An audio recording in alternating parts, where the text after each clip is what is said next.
Hey guys, I'm in Avery Park. I'm walking from the auto mechanic where I just dropped my car off. So for those guys who don't know, who's not aware, my car had a cylinder 1 misfire amongst a few other mechanical issues, and so I've actually been delaying my trip back to Washington DC. I'm in Oregon right now.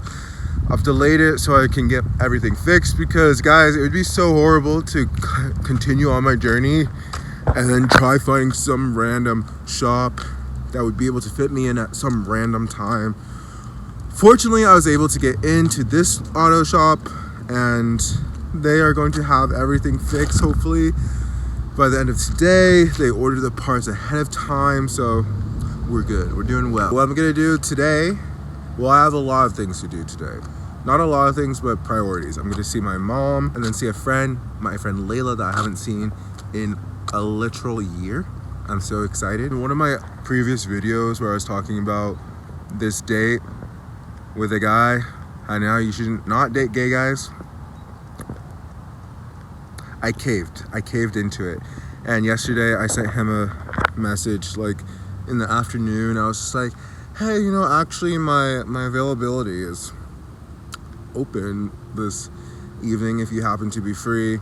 He got back to me like 3-4 hours later saying like, oh, you know, I've already made dinner plans, you know, so maybe tomorrow. And I'm thinking to myself, maybe tomorrow?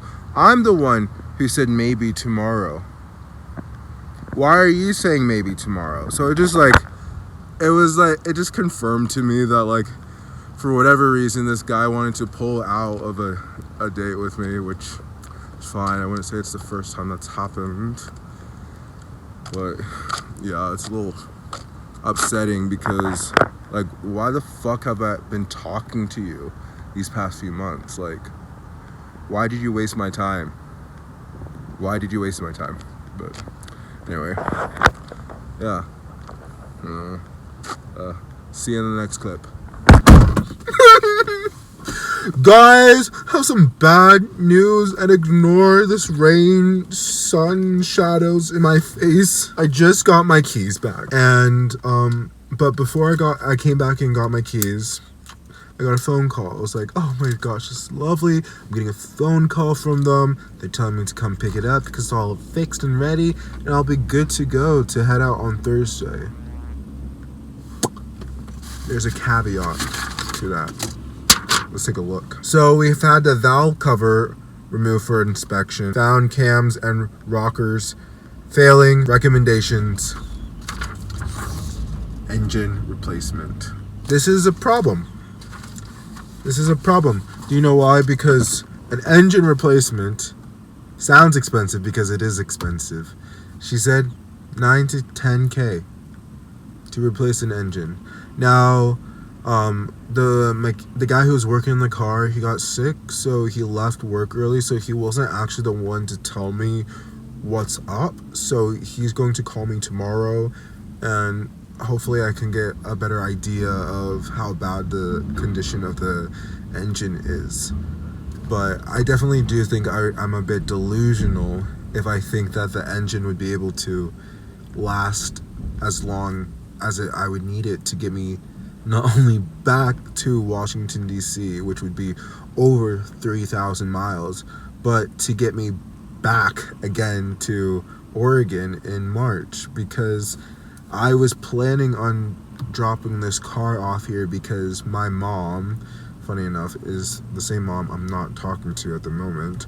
My mom, this is her car, and she was going to like sell it